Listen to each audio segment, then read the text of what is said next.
which means we're live. Hey, welcome back to the Daily Dose. My name's Robert, it's my pal Susan, and joining us is Ashley. Yes. Ashley, what are you doing here at the All In Summit? What the heck? Why are you here? You. I'm here to learn things like you. I was diagnosed with young onset Parkinson's about 3 years ago, and I'm looking to start a support group. I was invited by Isabel Daniel, who has a kind of an overarching presence in our community, but there's not any support groups on my side of town. So Are you in Tennessee then? Yes, Knoxville. And because she did some improv with us with the Yes and Exercise program, and had a lot of fun. And she is quite the fire plug, isn't she? I mean, are you going on the cruise? I don't know. There's a cruise. I would love to. Right, planned from Seattle, Alaska. Problem is, my family's supposed to go on a cruise the week before that. Jeez, you know, this is what we call privilege problems. Too much cruising. First world problem. Exactly. So, Ashley, this has been an interesting theme that has come up. I think once again, you don't fit what people would think of as Parkinson's. Correct. When were you diagnosed? I was diagnosed 3 years ago on September 11th, 2019. Which was, if you don't mind me asking your age? I was 40 at the time, so you can do the math. There it is. So the young onset thing, what did that feel like, the diagnosis? I had a little bit of a unique perspective to it because I'm a nurse practitioner as well. So I had been fighting this journey of trying to figure out what it was, and I actually had figured it out on my own before I saw a neurologist because it took so long to get in with somebody. Right. I still didn't want to hear the words, and right. He actually asked me, "What do you think you have?" And I said, like it's a game show. I'm not going to say that because I don't want to say it out loud. Wow. So, please form your answers in the form of a question. Exactly. Exactly. Yes. Gee, Doc, it's not. Yeah. Did you have Dr. Trebek? I mean, what? And then you couldn't say it. Yeah. Yeah. Oh my goodness. So you refused to answer the question. I did, and I told him that. I said, I don't want to hear it because I wanted you to give me a different answer. Well, yeah, I mean, that like you said, what if you said something else? Nope, or not that. Nope, Yeah. no. Well, that would have been really bad. It's just, was there an it's just moment? Some people with Parkinson's go, well, at least it's not. Yes. Was there that? There was, Okay.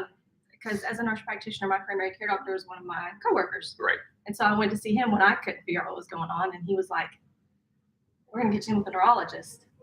And after the fact, he said, "I really thought you had a brain tumor, but I didn't want to be the one to tell you." Wow. Parkinson's is much better than a brain tumor. So yes, Yeah, there was it's that all moment. right. Yes. So it's interesting about better and worse, and you being a medical person, you kind of get this. I think medical looks at acute things as worse. Yes.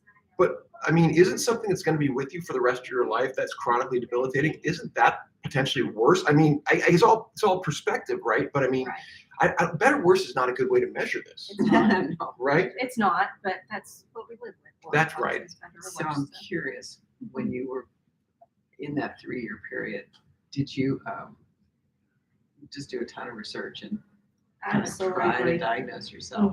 Absolutely. Like not trying to trying. Yes. I did the opposite. I just like went numb and blank, and I was afraid of the internet, Yes. and so I didn't. I did. I just.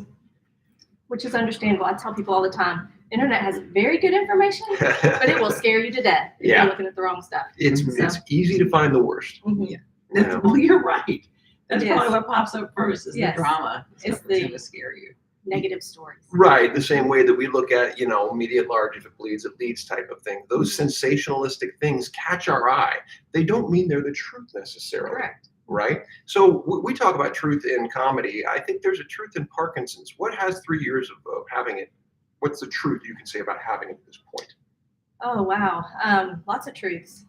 For one, I can wear tennis shoes with any outfit at all and make it work at this point. At least I feel like it works. I love that. I totally agree. High heels are not my friend anymore. But really, I say I've joined a club I didn't really want to be a part of. Yeah. But my goodness, people with Parkinson's are the most loving people out there. And they accept you no matter what kind of day you're having. So. Yeah. Well, the old line about the clubs, I never want to be a part of any club that would have me. So that you're right about the Parkinson's community. And I think we saw a great example of that this weekend. Absolutely. What was the all-in like for you, in brief, knowing that we only have 20 seconds? But tell me about No that. pressure. All in, I've got a lot of work to do in my community, a lot of work to bring more awareness. Is there play in that work? Absolutely. Is there joy in that work? Absolutely. That's what I wanted to hear. Yeah, absolutely. That's your daily dose. Wow. Great job. Thank you all. Rock.